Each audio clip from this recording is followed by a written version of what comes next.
Glass shattered somewhere down the hall, and before I even turned my head, Kes had already grabbed my wrist and pulled me flat against the wall beside our door, her body angled in front of mine.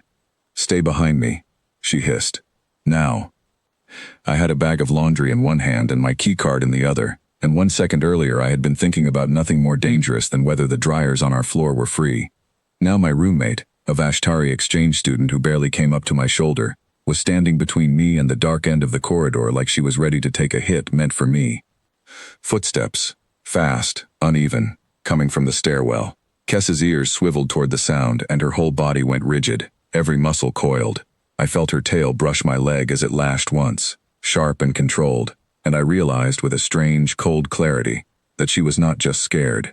She was calculating, measuring distance, deciding what she would do if whoever was coming did not stop in time. A door slammed somewhere below us. The footsteps faded.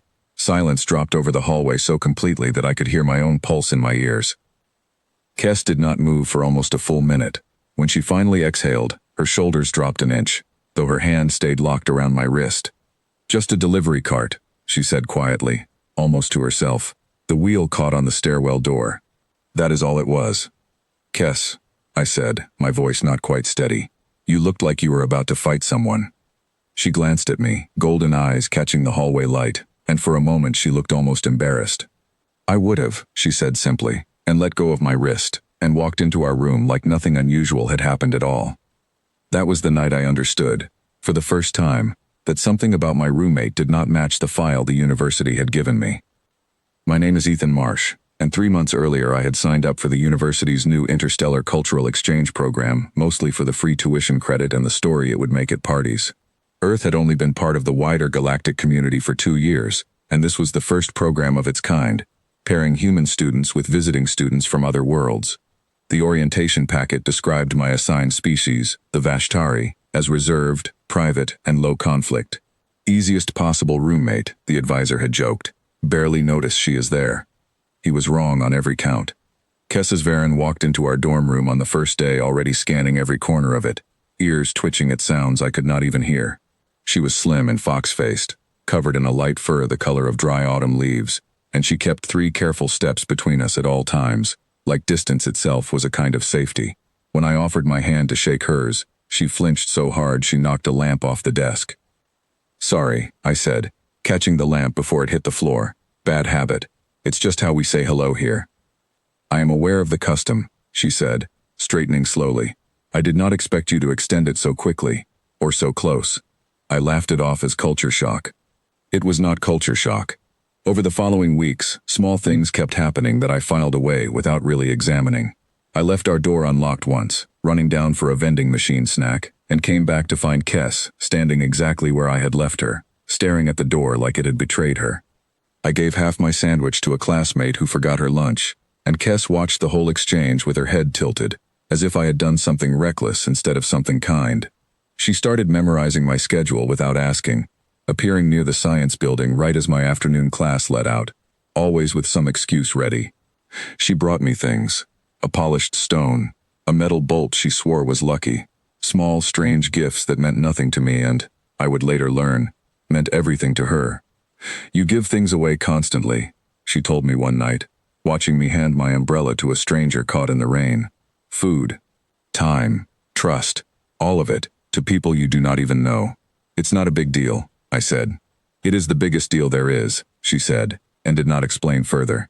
The first real warning came from Priya, a girl in my history class with a Vashtari roommate of her own. We were in line for coffee when she asked, carefully, like she was testing the words before she used them, whether my roommate had been acting unusually attached lately. "She keeps giving me things," I admitted, watching hallways like she expects something bad to walk through them. "Why?" Priya's expression shifted into something close to worry. "That is not normal. Even for them. My roommate says the other Vashtari on campus have been talking about you specifically." 2 days later, I got a taste of what she meant. I was crossing the quad when a Vashtari student I had never met looked at me, froze completely still, and then hurried away so fast he nearly collided with a bench. As he left, I caught a fragment of what he muttered under his breath. It sounded like the word unclaimed, followed almost instantly by a correction, like he had caught his own mistake. "Taken. Already taken." I told myself I had misheard him. I went back to the dorm and found Kes sitting by the window, watching the courtyard below with the same tension she had shown in the hallway during the delivery card incident. When I asked her about the boy, about the word, she went very still and told me it was nothing. It was not nothing. It was the opposite of nothing. 3 days later, our program advisor, a Vashtari professor named Yeshvin, asked to see me privately in his office. He did not sit down when I walked in, which put me on edge before he said a single word. "I need to ask you something directly," he said, "and I need an honest answer, because what comes next concerns you more than you realize." "Okay," I said, taking the chair across from his desk. "Has Kesvaran been unusually protective of you, tracking your schedule, reacting strongly to small risks you take without thinking, unlocked doors, strangers, situations that could go wrong in ways you would never even consider?" I thought about the hallway, the delivery cart, the way her hand had locked around my wrist like she was ready to put herself between me and whatever came around that corner. Yes, all of that. Why does it matter? Yeshvin exhaled slowly. "There is a condition among our people called choosing. It happens rarely, even between two Vashtari, and almost never towards someone outside our species. It is a bonding response, driven by instinct as much as choice, where a single person becomes the center of another's sense of safety. Their presence, their scent, their survival, becomes the most urgent thing in the mind of the one who has chosen them. It is not simply affection. It is closer to what your old stories call a bonded protector, a connection meant to last, built on total trust and complete willingness to defend. Kesvaran is showing every sign of it, toward you. This has never happened with a human before. Not once, anywhere, in any recorded exchange." The room felt smaller than it had a minute ago. What happens if it's real? What happens if she's actually bonding to me like that and I don't do anything about it? "If it completes and is not returned," Yeshvin said, "it can cause lasting harm to her, a kind of grief that does not heal the way ordinary grief does. Our people do not enter this state carelessly, and they do not walk away from it easily either. I am telling you this so that you understand exactly what is happening under your own roof before it goes further without your knowledge." I left his office and walked the length of campus twice before I let myself think clearly. Every strange moment of the past month suddenly clicked into a different shape. The gifts, the hallway, the other student calling me taken and correcting himself before he even finished the sentence. It had all been building toward this, quietly, while I was busy worrying about exams and laundry. I thought about walking away from it. For about 10 minutes, standing near the fountain outside the science building, I actually considered asking the program office for a different room assignment, putting real distance between us before anything got more complicated than it already was. It would have been the easy answer. But then I thought about her hand locked around my wrist in that hallway, not asking anything of me, not expecting thanks, just placing herself between me and a threat that turned out to be nothing more than a delivery cart. I thought about the polished stone still sitting on my desk and how many times I had picked it up without really knowing why. In 3 months, she had never once asked me for anything.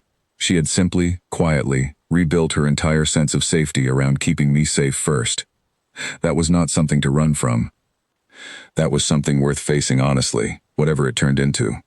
When I got back to our room, Kes was sitting on the edge of her bed, ears low, clearly already aware that something had shifted. "Yeshvin told you," she said, not looking up. "He did," I said, sitting across from her. "Why didn't you?" "Because I was afraid," she admitted, and it clearly cost her to say it out loud. "This has never happened before, not with a human, not with anyone outside our own kind. I thought if I stayed careful enough, quiet enough, it would fade before you noticed. Our people are taught that humans move on instinct before thought catches up, that you are unpredictable, difficult to trust with something this significant. I was terrified that if I told you what was happening inside me, you would ask to leave, and I do not fully understand what that would feel like, because nothing like this has happened to anyone in my family, as far back as anyone remembers. Can I ask you something honest?" I said. She nodded, still not quite meeting my eyes. "Do you want this? Not the instinct part, the part your biology started without asking you first. I mean you, Kes. Do you actually want to be close to me, the way you've been showing me for weeks?" For the first time since I had known her, she looked at me directly, steady instead of scanning the room for danger. "Yes," she said. "The instinct chose you before I understood what was happening. But I have had weeks to watch you since. The way you hand things to strangers like they already matter to you. The way you leave doors unlocked because it never occurs to you that the world might hurt you for it. I was afraid of that carelessness at first. Now I think it might be the bravest thing I have ever seen. I am not choosing you because instinct told me to. I am choosing you because I know you, and I want this. I did not have some perfectly rehearsed answer ready. What I had was a simple thought that felt more true than anything else in the room. Humans understood loyalty without needing biology to explain it. We chose people all the time, built families out of nothing but time and trust, decided who was worth defending long before anyone told us it was allowed. Then let's build it properly, I said. Not just instinct pulling you toward me. Both of us choosing, with our eyes open. Teach me what this means to your people, and I promise to actually listen. If there's some way your culture marks this, I want to do it right. Not because I have to, because I want to. The tension she had carried since the day she arrived finally eased out of her shoulders. She explained it to me slowly that night, the small rituals that came with choosing, quiet and private rather than grand, a shared meal made by both hands, an exchange of something personal, not expensive, just meaningful, plain, honest words, because her culture treated exaggeration as a kind of dishonesty. We did it 2 nights later, with instant noodles instead of some elaborate feast, because that was genuinely what we had.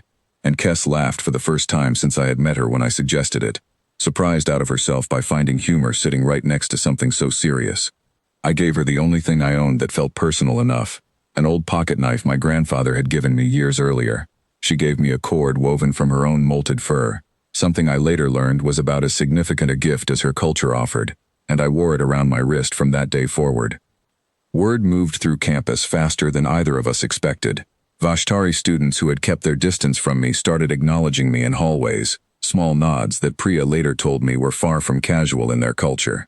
The boy who had called me taken in the courtyard found me weeks later, ears low with what I now recognized as embarrassment, and apologized for staring, admitting he had never expected to witness a choosing completed with someone outside their own species, let alone one where the human chose back instead of pulling away.